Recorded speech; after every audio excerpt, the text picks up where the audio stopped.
जय हिंद दोस्तों, स्वागत है आप सभी का दिशा पब्लिकेशन के इस यूट्यूब प्लेटफॉर्म पर। मैं हूं शुभम अग्रवाल। दोस्तों, आज बात करने वाले हैं हम लोग नेशनल ग्रीन हाइड्रोजन मिशन की, जिसकी अभी शुरुआत की है, जिसके लिए अभी केंद्र की सरकार ने फंड रिलीज कर दिया है। तो आज के इस लेक्चर में जानेंगे क्या है नेशनल ग्रीन हाइड्रोजन मिशन और क्यों सरकार इसके लिए बहुत ही अधिक तत्परता दिखा रही है और सभी लोग इसके इंतजार में हैं। क्या है इसके बारे में विशेष बातें आज के इस लेक्चर में जानेंगे। जुड़े रहिए दिशा पब्लिकेशन के इस यूट्यूब प्लेटफॉर्म पर। दोस्तों, शुरुआत करते हैं इस मिशन की। तो अगर हम बात करें कि ये न्यूज में क्यों है, तो अभी यूनियन गवर्नमेंट ने क्या किया है, इसके लिए दोस्तों एक बजट अलॉट कर दिया है और वो बजट है लगभग 19,744 करोड़ का, जैसे कि आपको स्क्रीन पर दिख रहा होगा। तो इतना बजट दोस्तों जो है वो इस नेशनल ग्रीन हाइड्रोजन मिशन के लिए दोस्तों जो यूनियन गवर्नमेंट है उसने अलॉट कर दिया है। इसका मकसद क्या है? मकसद यही है कि इंडिया को एक ग्लोबल हब बनाया जाए। किसके लिए? हाइड्रोजन का यूज करने के लिए, उसके प्रोडक्शन के लिए और एक्सपोर्ट करने के लिए इंडिया को एक एक्सपोजर ग्लोबल हब बनाया जाए। जिस प्रकार से आज के देश में देखा जाए तो मध्य एशिया के देश जो है, यूएई है, सऊदी अरेबिया है, कतर है, ये सारे देश जो हैं ये ऑयल एक्सपोर्टिंग कंट्रीज के नाम से, इनकी पहचान से जाने जाते हैं। तो इसी प्रकार इंडिया भी भविष्य में हाइड्रोजन एक्सपोर्टिंग कंट्रीज की लिस्ट में अपने नंबर 1 पे बने, टॉप पे बने। उसके लिए दोस्तों ये मिशन शुरू किया गया, नेशनल ग्रीन हाइड्रोजन मिशन, और इसके लिए इतना बड़ा अमाउंट दोस्तों भी रिलीज किया गया। अब दोस्तों ये अमाउंट जो है ये अलग अलग कामों में लगाया जाएगा। जैसे अगर हम 17,490 करोड़ की बात करें तो ये strategic interventions for green hydrogen transition programme के लिए खर्च होंगे, जिसकी शॉर्ट फॉर्म है साइट। अब यहां से देखिए क्वेश्चन आपके एग्जाम में बन सकता है, साइट की फुल फॉर्म दोस्तों यहां से पूछी जा सकती है। 1466 करोड़ रुपए जो है वो पायलट प्रोजेक्ट पर खर्च होंगे और 400 करोड़ रुपए जो है वो रिसर्च और डेवलपमेंट पर दोस्तों यहाँ पे खर्च होना है। इसके अलावा 388 करोड़ रुपया है वो अदर मिशन के जो कंपोनेंट्स हैं उन पर दोस्तों खर्च होना है। आइए दोस्तों जानते हैं क्या है ये नेशनल ग्रीन हाइड्रोजन मिशन, इसके बारे में और बातें समझ लेते हैं। तो दोस्तों जैसा कि मैंने बताया कि नेशनल ग्रीन हाइड्रोजन मिशन जो है ये केवल इसलिए किया गया है ताकि भारत में ग्रीन हाइड्रोजन का जो प्रोडक्शन है वो बढ़ाया जाए और कॉमर्शियल प्रोडक्शन जो है इसका वो बढ़ा दिया जाए। क्यों बढ़ा दिया जाए? कॉमर्शियल प्रोडक्शन बढ़ाया जाएगा तो इंडिया में भी फ्यूल के नए ऑप्शंस बनेंगे और इंडिया उसको एक्सपोर्ट भी कर पाएगा, जिससे पूरे वर्ल्ड में इंडिया की एक छवि बनेगी हाइड्रोजन को एक्सपोर्ट करने की। इसी मिशन के द्वारा जो डिमांड क्रिएशन है उस पर भी फोकस किया जाएगा, हाइड्रोजन के प्रोडक्शन पर फोकस किया जाएगा, यूटिलाइजेशन उसका कैसे हो उस पर फोकस किया जाएगा और एक्सपोर्ट पर दोस्तों फोकस किया जाएगा। ये कुछ मेजर एडवांटेज हैं, मेजर चीजें हैं जो हमारे नेशनल ग्रीन हाइड्रोजन मिशन से दोस्तों संबंधित है।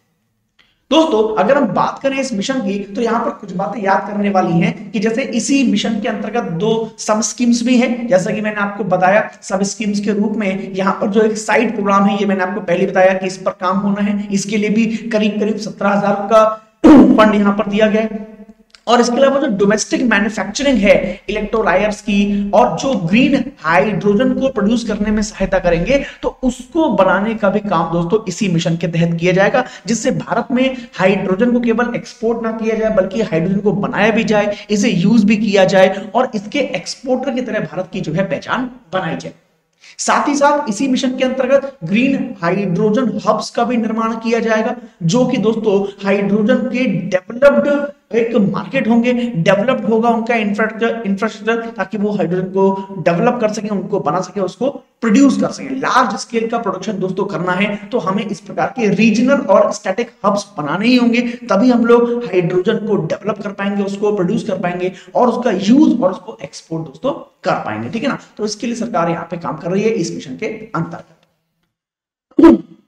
अब दोस्तों ऑब्जेक्टिव्स तो इस मिशन के आपको क्लियर हो ही गए होंगे, फिर भी कुछ स्पेसिफिक इसके ऑब्जेक्टिव्स हैं जिनकी बात यहाँ पे करते हैं कि क्या क्या इसके मेजर एक्सपोर्ट जो इसके ऑब्जेक्टिव्स हैं वो हैं। हम सभी को मालूम है कि अभी कुछ दिनों पहले ही जो कॉप की मीटिंग हुई थी, कॉन्फ्रेंस ऑफ पार्टीज की जो मीटिंग हुई थी, जो कॉन्फ्रेंस ऑफ पार्टी यानी कॉप हम लोग उसको कहते हैं, जो कॉप की मीटिंग हुई थी, इसके पहले जो G20 की समिट हुई थी, उन सभी में भारत ने 2070 तक दोस्तों मतलब नेट जीरो तक पहुंचने का बात कर दी है कि भारत जो है वो नेट जीरो तक पहुंच जाएगा, यानी जीरो कार्बन इमिशन वाला देश बन जाएगा।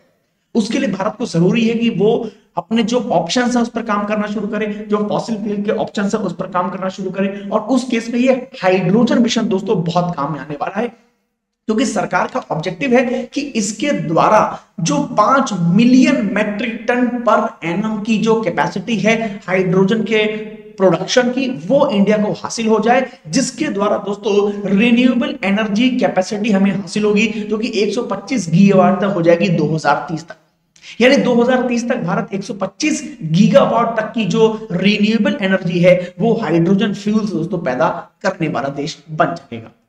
इसके अलावा हाइड्रोजन सेक्टर में 8 लाख से भी अधिक, 8 लाख करोड़ से भी अधिक का दोस्तों इन्वेस्टमेंट होने की पूरी जो उम्मीद है वो बनी हुई है कि जब ये सेक्टर ग्रो होगा तो बड़े बड़े बिजनेसमैन, बड़े बड़े इन्वेस्टर्स यहां इन्वेस्ट करेंगे। और जाहिर सी बात दोस्तों कि जब इन्वेस्टमेंट होगा तो इन्वेस्टमेंट के द्वारा यहाँ पर प्रोडक्ट जनरेट होगा और उसके लिए दोस्तों लोगों को हायर किया जाएगा, यानी बड़ी संख्या में दोस्तों लोगों को नौकरियां भी मिलने की बहुत बड़ी संभावना यहाँ पर चलाई जा रही है। ये भी इसका एक ऑब्जेक्टिव है कि जिससे भारत के लोगों को एक रोजगार का अवसर यहां पे पैदा हो, लैक्स ऑफ जॉब्स यहां पर क्रिएट होने का दोस्तों पूरा अनुमान यहां पर है। इसके अलावा जो क्यूमुलेटिव रिडक्शन है दोस्तों फॉसिल फ्यूल के इंपोर्ट में, उसको भी कम करने का ऑब्जेक्टिव है। आपको पता होगा कि भारत का अगर देखा जाए तो मुख्य खर्चा 2-3 चीजों पर होता है। एक तो हमारा सब्सिडी पर होता है, दूसरा जो हमने लोन ले रखा है उसके इंटरेस्ट पर होता है, और तीसरा जो भी हम फॉसिल फ्यूल परचेज करते हैं, इंपोर्ट करते हैं बाहर विदेशों से, चाहे वो क्रूड ऑयल हो या और चीजें हो, तो उन पर दोस्तों अपना खर्चा होता है। तो सरकार का मुख्य मकसद ये भी है कि ये जो फॉसिल फ्यूल का इंपोर्ट है इसको रिड्यूस किया जाए, इसे कम किया जाए, ताकि हमारा जो खर्चा हो रहा है उसे बचाया जाए और ग्रीन हाउस गैसों का इमिशन जो है उसको भी यहां पर कम किया जाए। ये सारे इसके ऑब्जेक्टिव हैं इस मिशन के। देखते हैं दोस्तों कि इसमें से क्या क्या कंप्लीट हम लोग करते हैं, क्या क्या कंप्लीट यहाँ पे हो पाते हैं। अगर बात करें नोडल एजेंसी की, नोडल मिनिस्ट्री की, तो जो ministry of new and renewable energy है वही इसको देख रही है दोस्तों। उसी के अंडर में ये पूरा प्रोजेक्ट, पूरा मिशन दोस्तों चलेगा और इसके सारे जो पड़ाव हैं वो यही मंत्रालय हैंडल कर रहा है।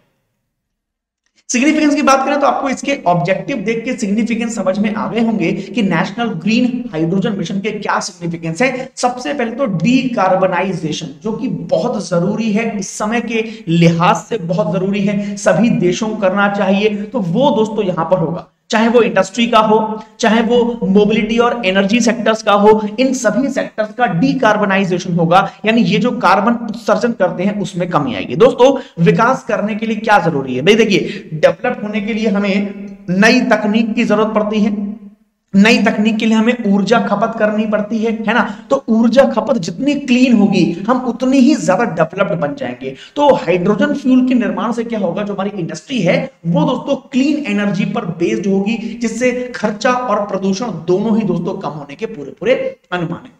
साथ ही साथ जो हमारा इंपोर्टेड फॉसिल फ्यूल है उस पर जो हमारी डिपेंडेंसी है वो भी कम होगी, क्योंकि उसके सब्स्टिट्यूट के रूप में हम लोग अब हाइड्रोजन फ्यूल का इस्तेमाल करना शुरू कर देंगे जब से हम इसमें पक्के हो जाएंगे। तो ये भी दोस्तों दो यहाँ के सिग्निफिकेंस है कि एक तो हमारी इंपोर्टेड जो फॉसिल फ्यूल है उस पर हमारी निर्भरता कम होगी, और दूसरा हमारे जो सेक्टर्स हैं, चाहे वो एनर्जी सेक्टर्स है, चाहे वो मोबिलिटी सेक्टर है, चाहे वो इंडस्ट्री सेक्टर है, इन सबके दोस्तों डीकार्बनाइजेशन होने की पूरी उम्मीद है। यहां से कार्बन का उत्सर्जन जो है बहुत कम हो जाएगा हाइड्रोजन फ्यूल के पूरी तरह से आ जाने के बाद।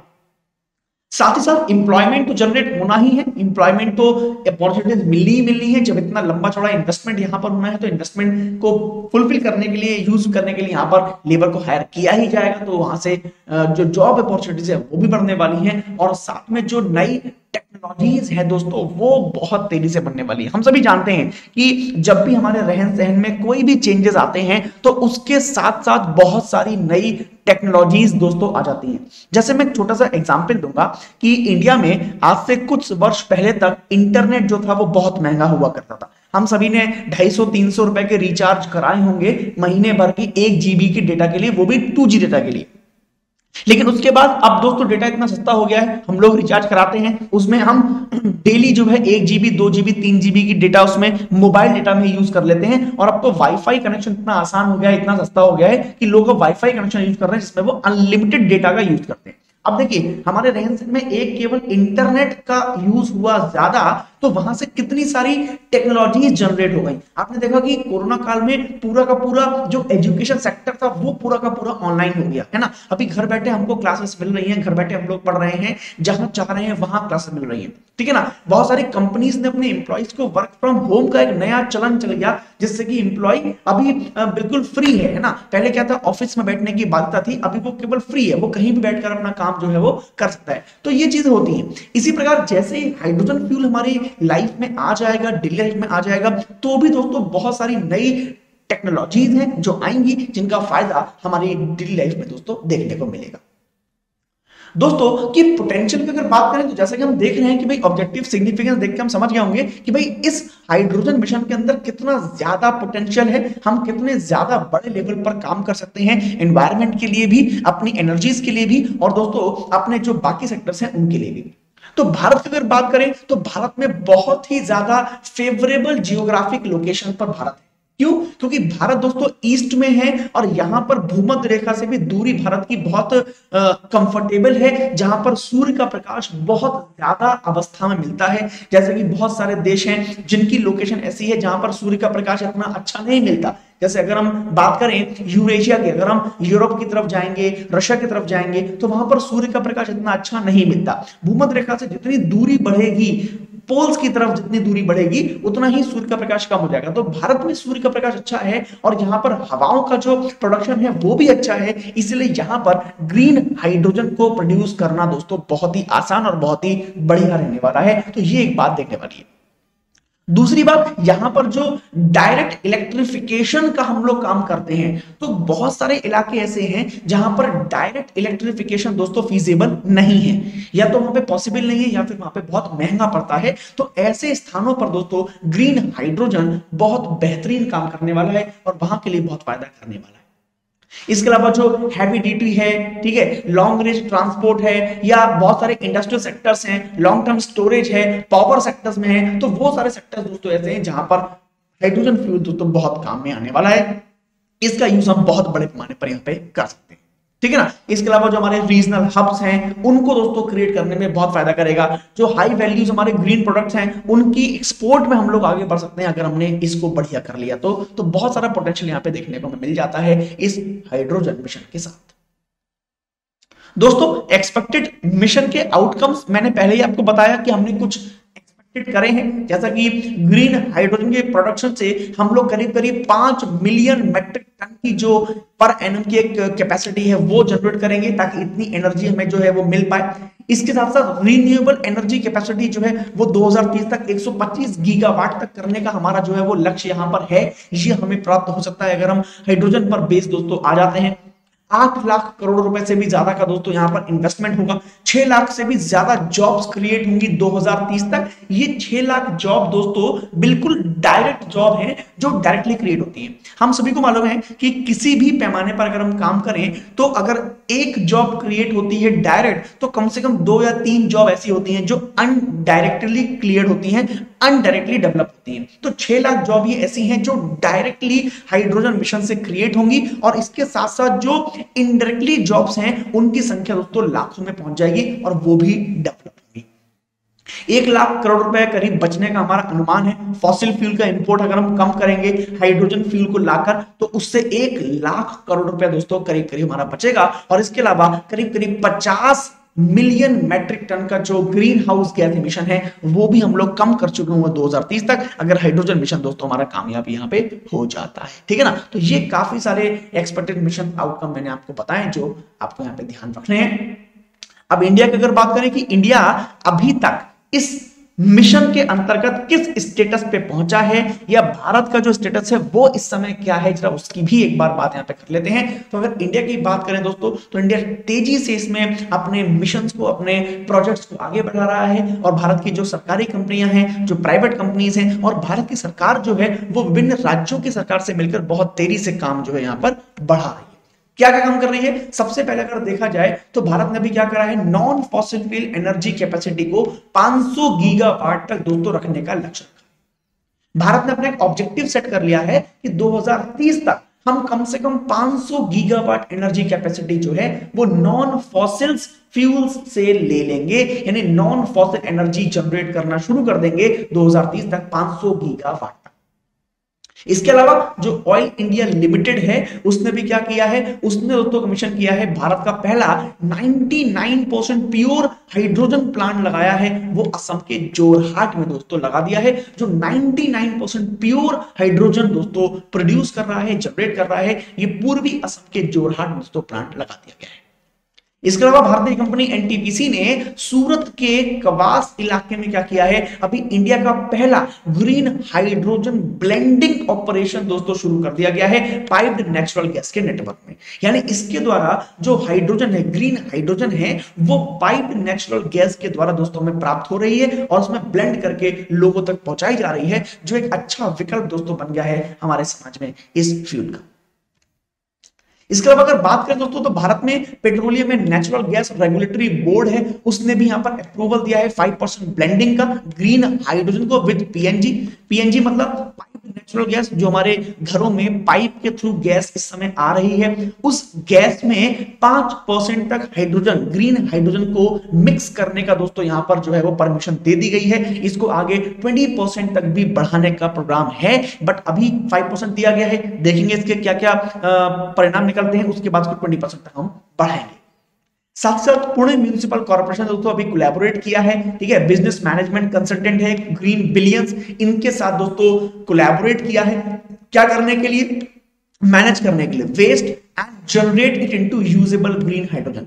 जो भी पुणे का वेस्ट होगा, जो वेस्ट मटेरियल होगा, कचरा होगा, उसको मैनेज करेंगे और उसके द्वारा हम लोग यूजेबल ग्रीन हाइड्रोजन को जनरेट करेंगे, यानी वेस्ट से हाइड्रोजन प्रोडक्ट बनाएंगे।